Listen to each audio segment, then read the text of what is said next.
¿Nombre? Emiliano, Un gusto, Emiliano. ¿Qué moto tenés? una Royal Enfield Shotgun 650. Excelente. ¿Y por qué la elegiste? ¿Qué es lo que te llamó la atención? ¿Por qué elegiste esta moto? La estética, el tamaño por mi tamaño y bastante dinámica. ¿Qué, le querés hacer alguna modificación, algo en la moto? ¿Te gustaría hacerle algo? Sí, pronto le voy a hacer sacar el asiento de acá atrás y bueno, quizás los espejitos, un poco eso.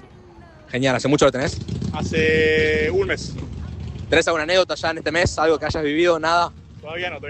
Y última preguntita, sí, te dejo de molestar. ¿Qué le dirías a alguien que sueña, que aspira a tener esta moto? Que bueno, que labure fuerte, que todas las cosas se dan, tarde o temprano se dan. Muchas gracias. Dale, gracias. Nos vemos, loco.